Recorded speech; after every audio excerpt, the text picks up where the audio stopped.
Ketu energy is beautiful. Ketu energy actually can give bliss, and Ketu is called the Moksha Karaka, the indicator for liberation.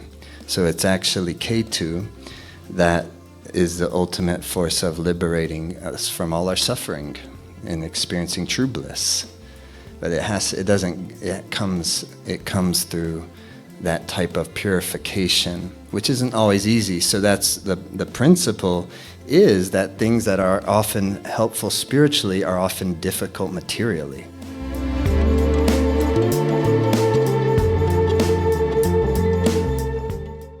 So this is a really fun night for me. I hope everybody else too. I think usually that helps. It's been a long time that we've been doing stuff in this town, but to kind of be here where we've been before and had so many great, for those of you at home, we're in downtown Nevada City in kind of an underground bunker. Nevada City is really interesting. There's apparently miles and miles and miles of underground tunnels in this town, and this door goes to one. And it goes back. There was, I think, one point in time where Nevada City was the biggest town in all of California during the gold rush era, and it's kind of stayed the same size ever since. And so, but it's a real special place for sure for a lot of reasons, but it has a totally interesting history, which is for another time, I guess. But it's a good thing to talk about now that I think of it, because my intent for this evening, just the other night decided, when we were here for the eclipse, well, let's do, first of all, I just wanted to do some things in here and be in town. And I also wanted to spend more time in between these two eclipses in that energy. And so I thought that for the first one, we would think a little more Ketu, the south node of the ecliptic of the moon. And then for the second class, next week, will be Rahu. And I don't even know what that means. It's just okay, let's bring that energy, because that energy is already here. Ketu was, the eclipse we had just the other night was a Ketu eclipse.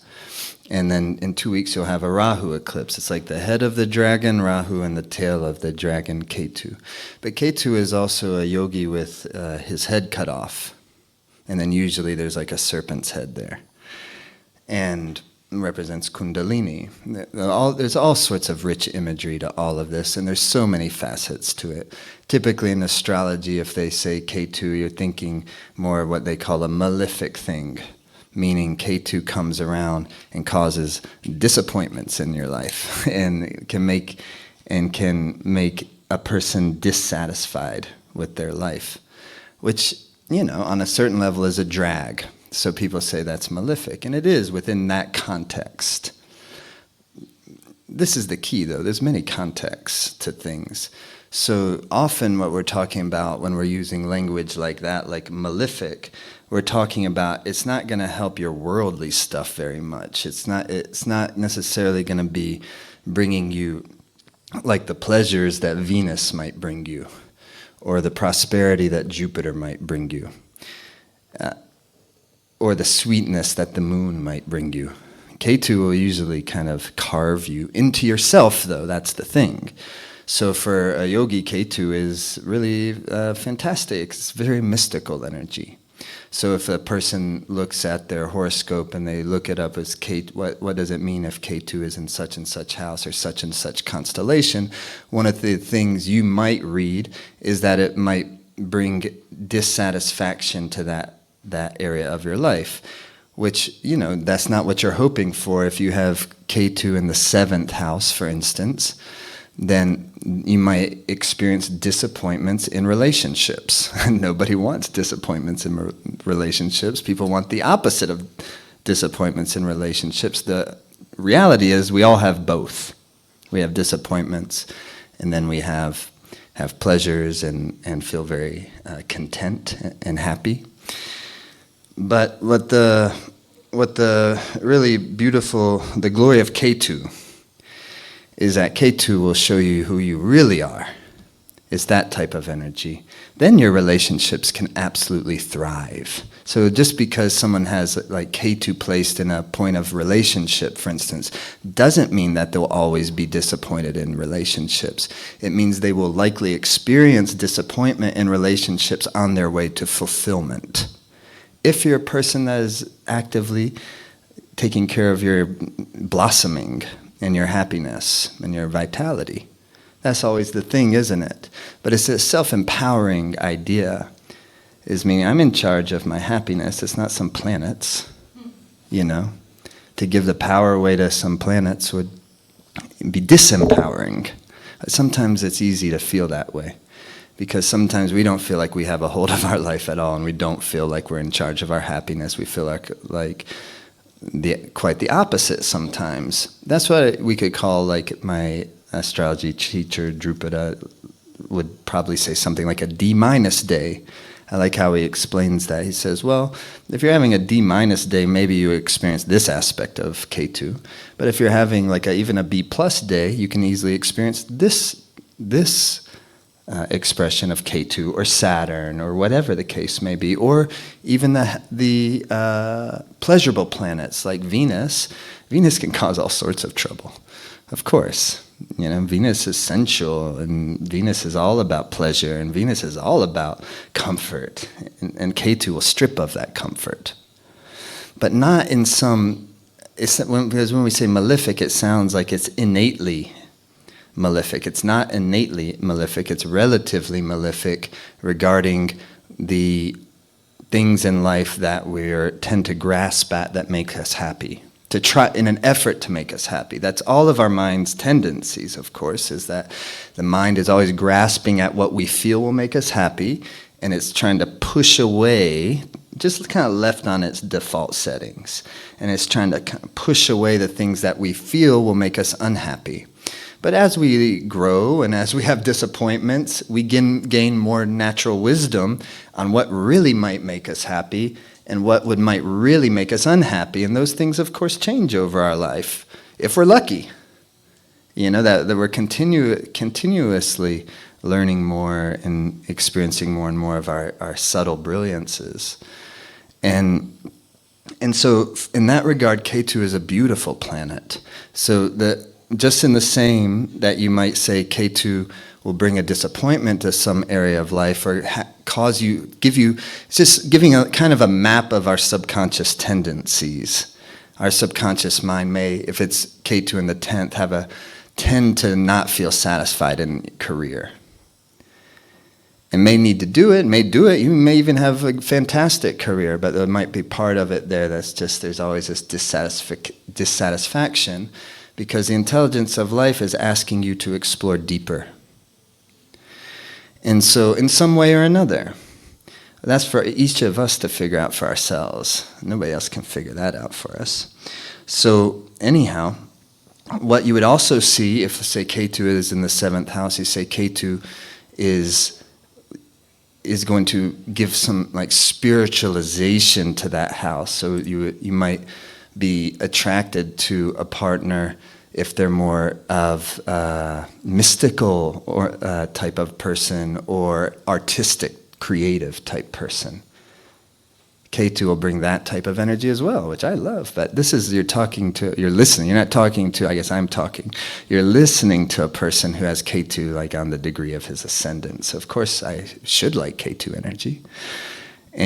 But then sometimes it's difficult. Ketu tends to make somebody like a hermit. So that's why I thought of it as I was saying, well, we're in this underground kind of cave. It's a very Ketuvian place, wouldn't you say?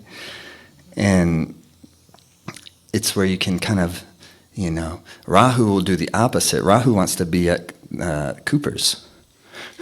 or that's not there anymore, but Rahu wants to be at the party, in other words. Ketu wants to, not Rahu necessarily at his highest, but it could be. Just depends. It's all context. Who wants rules? Context, not rules. And And so, but Ketu likes to isolate.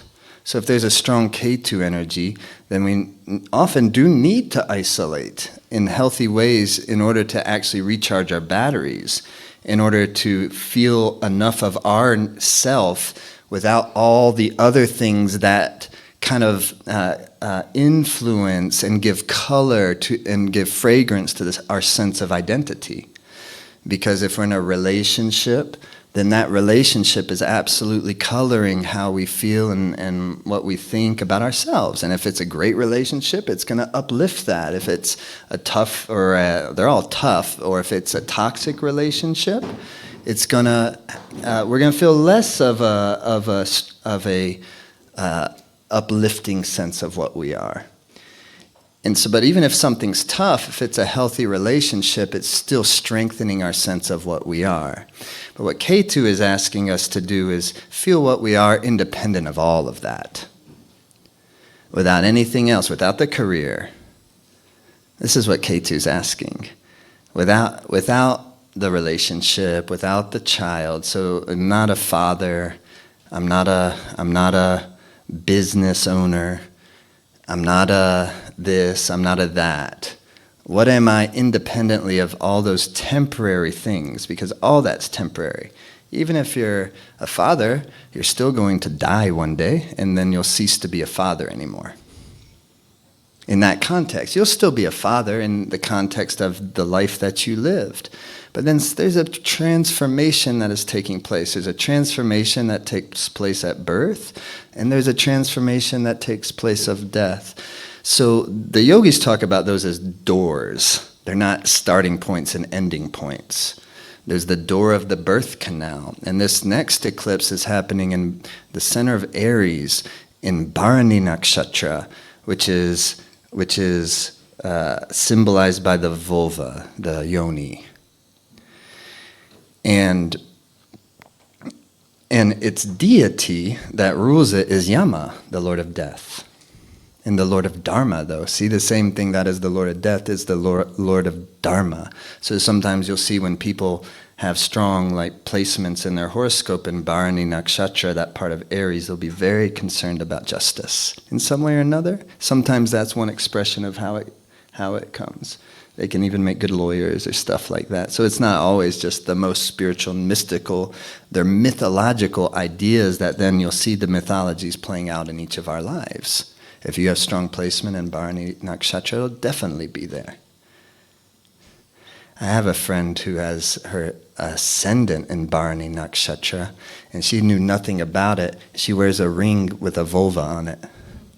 She literally. And her work in the world is all about working with sexuality. It's really interesting. She knew nothing. I have another friend who has a tattoo of a lightning bolt and an eardrop. A teardrop, a lightning bolt and a teardrop.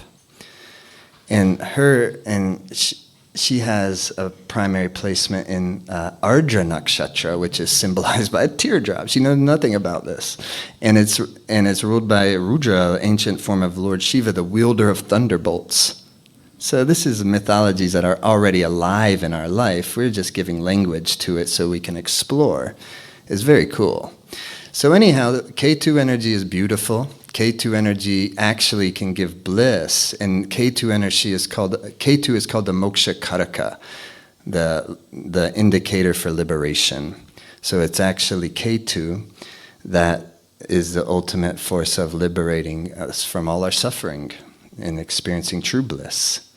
But it comes through that type of purification, which isn't always easy. So that's the principle is that things that are often helpful spiritually are often difficult materially. Sometimes that's the case. Not all the time, but sometimes it is the case, especially when it comes to transformation. And so it's not so I like to, especially because these go in Life Force Academy, and they're there for however long to come. It's not that this type of stuff is just relevant during an eclipse. It's not. This is part of our life all the time. In fact, those two nodes are very important. And if you start to follow them, Rahu and Ketu around the zodiac, because they only change constellations maybe like once every 18 months, and they're constantly in retrograde motion.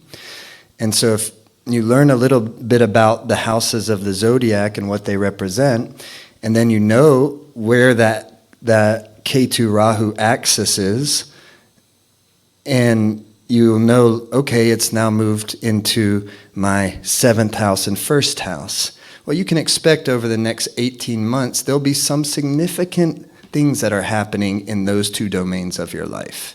Often, that's the case. Definitely at some level, and sometimes, depending more of the context, sometimes rather dramatically. So, the beautiful thing about the yoga practice, though, is it makes everything less dramatic. And that may not sound so sexy, but you don't want the drama in life to be more dramatic. The drama in life is already dramatic. And so what the Ketu energy does within the context of the yoga practice is gives you the ability to go into stillness and spaciousness and to just dwell in the inner consciousness. And when we have the habit of doing that, because Ketu also represents discipline, and how do you get the habit of doing that? That takes some discipline. It takes a practice. Just like my muscles won't grow unless I'm going and working out on a regular basis. If I do every once in a while, it's okay. But if I wanted to get any particular thing to happen, something that's going to be substantive and it's not going to be quickly fleeting, then it takes some type of discipline, which is why yoga people revere sadhana, some sort of consistency of practice so much, because it gives so many fruits. It allows us to really cultivate substantive things in our life. So if I wanted to cultivate the ability to dwell in kind of a spacious, intuitive psyche, I can very much learn how to do that. It's no more difficult than going to the gym. I think it's less difficult. I don't like the music they play in there. You know, sometimes the vibe's off. So, but the point being is this is nothing special. This is anyone. Because it just has to do with experiencing what we are as human beings and exploring the mystery of what we are, but not in a thinking intellectual way, in a more of a feeling experiential way. And so the way that these planets give us those experiences in our lives is there will be just circumstances that happen that give us no choice. And so therefore, all of this is happening anyways. It's just bringing life to it and bringing awareness to it so that we can work with it. And that's where I find the magic is at. You bring awareness to things. I'm aware of what Ketu is like in both a very difficult way and a very blissful way. And so then that gives me some power to actually be able to try to choose to go to live happily and to make sure to do my best to prioritize my own joy and not give it away to anything else, whether it be a relationship or a career or anything. Is that I can be happy because I'm happy. I don't need a reason. That, though, takes, of course, experiencing more of the real me. And so that's how Ketu can make one actually confident, but normally would think Ketu make it insecure. Why? Because even insecurity in that kind of tantric vision is benevolence. Because insecurity in its real essence is often us deeply questioning ourselves. What am I? And so if that thing can be put and directed into more of a yogic pursuit, that what am I, then you can find some real confidence. And then we can actually genuinely say that I'm going to be happy regardless. No doubt if a love relationship falls apart, we're going to be a mess. But we're not permanently a mess. We're just feeling the beautiful and difficult human emotions and allowing ourselves to really feel and allowing ourselves to love deeply. So when sometimes it gets very like Ketu-like and very Saturn-like, it can be easy for it to forget to love and to feel. And so that's when I think all that's kind of combined, a little bit of discipline, an awareness of in a kind of a discerning force that's kind of always questioning. Is this real?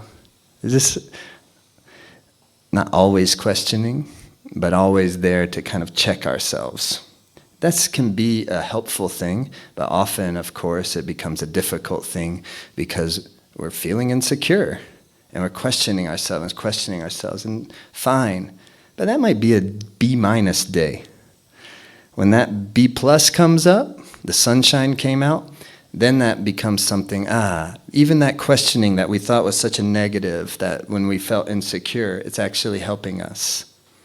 So that's the beauty of being able to dwell in that inner space of ourselves, which is a pranic and it's a magnetic thing, which is what Kundalini Yoga is so excellent for. Bring us into that center point space of stillness and spaciousness. It's not stillness, though, in the sense of there's not necessarily a thought.